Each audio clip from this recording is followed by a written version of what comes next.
Good morning everyone. अभी मैंने आपके पार्ट 2 शिक्षा के राइटर स्वामी विवेकानंद के जीवन परिचय पर प्रकाश डाला था। इसके बाद अब इस लेसन में क्या है उसका सार मैं बताने जा रही हूँ। ध्यान से सुनिएगा। स्वामी विवेकानंद द्वारा लिखित निबंध शिक्षा में शिक्षा के स्वरूप और उसके उद्देश्य पर सीधा प्रकाश डाला गया है। लेखक का यह मानना है कि हमारा मन ज्ञान का भंडार है, उसे शिक्षा ही प्रकट करती है। हम जो कुछ सीखते हैं वह वास्तव में हम आविष्कार करते हैं। अपने अनंत ज्ञान स्वरूप आत्मा के ऊपर से अज्ञान के पर्दे को हटा लेना ही आविष्कार है। इनका मानना है कि जितना भी ज्ञान है वह हमारे मन के अंदर है, उसके ऊपर सिर्फ एक पर्दा पड़ा हुआ है। उस पर्दे को, अज्ञानता का जो पर्दा पड़ा है, उस अज्ञानता के पर्दे को बस हटाना होता है। ठीक है। उन्हें ये भी कहा है कि जो न्यूटन थे, वो न्यूटन ने जो आविष्कार किया, ऐसा तो नहीं था कि उनको अचानक से वो आविष्कार करने का मतलब ध्यान आया हो या फिर उन्होंने बाहर से कहीं ग्रहण किया हो, ऐसा नहीं है। वो आविष्कार तो उनके अंदर, मन के अंदर ही छुपा हुआ था। उनने मन के अंदर धीरे धीरे ज्ञान की कड़ियों को जोड़ा और आविष्कार हो गया। तो न्यूटन के गुरुत्वाकर्षण जो आविष्कार किया वह एक प्रक्रिया के अनुसार आगे बढ़ती गई। वैसे वैसे जैसे जैसे उनका ज्ञान का पर्दा हटते गया और उनको ज्ञान प्राप्त होते गया और उनका आविष्कार आगे बढ़ते चला गया और पूर्ण हो गया। तो ऐसे ही मनुष्य के अज्ञान का पर्दा जब हटता आता है तो वह सर्वज्ञ और सर्वदर्शी हो जाता है। इस आधार पर यह कहा जा सकता है कि चकमक पत्थर के समान हमारे मन में ज्ञान की ज्योति छुपी हुई होती है और जब वो ज्ञान की ज्योति के ऊपर धीरे धीरे प्रकाश पड़ता है तो वह पूर्ण रूप से प्रकाशित होने लगती है। यह तभी संभव है जब हम अपने अनुभव और अपनी विचार शक्ति के द्वारा इसे अच्छी तरह से समझकर ग्रहण करें। दूसरी बात यह है कि फैले हुए एक विशाल वट वृक्ष की जो उत्पत्ति होती है एक छोटे से बीज से होती है। ऐसा तो नहीं है कि उतना बड़ा वट वृक्ष अपने आप ही पैदा हो जाए, नहीं, एक छोटे से बीज में उसकी ताकत छुपी हुई होती है। ऐसे ही हमारी आत्मा के अंदर एक अनंत शक्ति छुपी हुई होती है। इसको जानना, इसको प्रकट करना आवश्यक है। अब वैसे ही जैसे कि एक पौधा जो है, जब हम पौधा लगाते हैं तो उसको सिर्फ पानी डालते हैं और खाद डालते हैं, वह अपने आप ही विकसित हो जाता है। उसी तरह एक बालक जो है खुद अपनी इच्छा अनुसार विकसित हो जाता है और अपना विकास स्वयं करता है। उसको सिर्फ थोड़ा सा देखने की जरूरत पड़ती है, थोड़े से ज्ञान देने की आवश्यकता पड़ती है और प्रकृति के अनुसार स्वयं को विकसित कर लेता है, स्वयं को शिक्षित कर लेता है। इसलिए दी गई शिक्षा उसमें स्वाभाविक रूप से प्रकट हो जाती है। एक शिक्षक का कार्य सिर्फ इतना होता है कि वह सिर्फ इतना बताए कि ये जो उसके हाथ पैर हैं, कान हैं, आँख हैं, उनका उचित प्रयोग अपनी बुद्धि के अनुसार करे। इसलिए किसी भी बालक को, अब मान लीजिए कई लोग क्या करते हैं कि बालक के ऊपर अनुचित दबाव डालते हैं, शिक्षक भी डालते हैं और पेरेंट्स भी डालते हैं। तो आप बताइए, क्या आपके ऊपर दबाव डालने से आप बुद्धिमान बन सकते हैं? आप शिक्षा प्राप्त कर सकते हैं? नहीं कर सकते। क्यों नहीं कर सकते? क्योंकि देखिए, जब तक आपके मन में इच्छा शक्ति नहीं होगी, जब तक आप स्वयं अपना विकास नहीं करना चाहेंगे, तब तक आप विकास नहीं कर सकते हैं। ठीक है। तो उन्हें कहा है कि यदि मान लीजिए कि गधे को घोड़े बनाने के चक्कर में उसके ऊपर अनावश्यक दबाव डालें तो क्या गधा घोड़ा बन सकता है? नहीं बन सकता।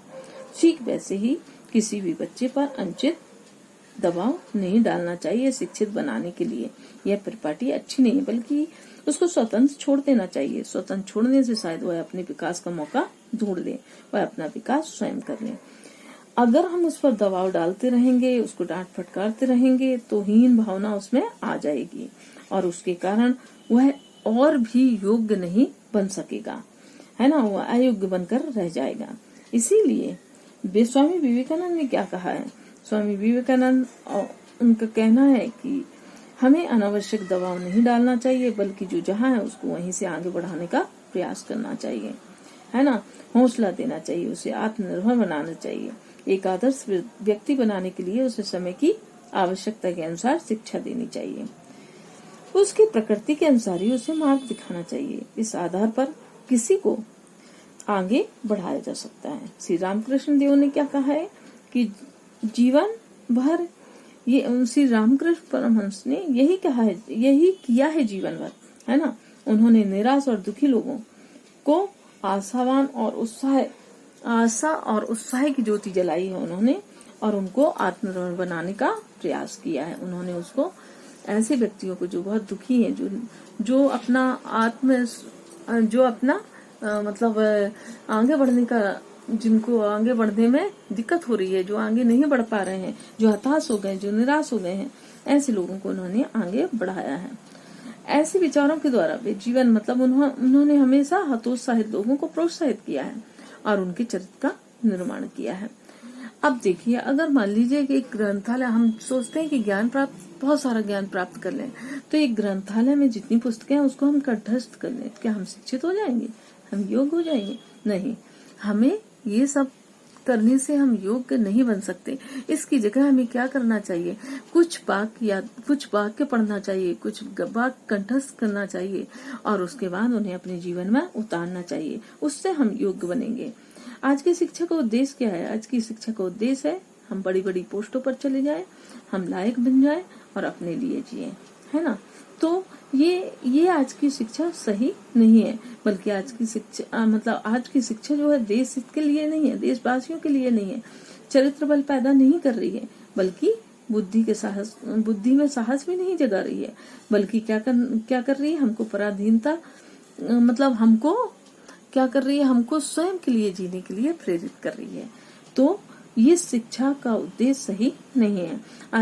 आज हमें जरूरत है कि ऐसी शिक्षा दी जाए जिससे हम देशवासियों के लिए कुछ करें, दुखी लोगों के लिए कुछ करें, और जो बेरोजगार हैं बेरोजगारों के लिए कुछ करें, कुछ उद्योग धंधे बनाएं और मनुष्य निर्माण करें और चरित्र निर्माण करें, ताकि राष्ट्र हमारा आगे बढ़ सके। वास्तविक शिक्षा वही होती है जिससे मनुष्य की सोई हुई इच्छा शक्ति को जगाकर हम कल्याणकारी बनाते हैं। हमको ऐसे शिक्षा लोगों को भी शिक्षित करना चाहिए ताकि वो अपने चरित्र का निर्माण कर सकें और अपने देश के लिए कुछ कर सकें, है ना। आज हमारे देश को इस प्रकार के मनुष्य को मनुष्य बनाने की शिक्षा की सबसे बड़ी आवश्यकता है।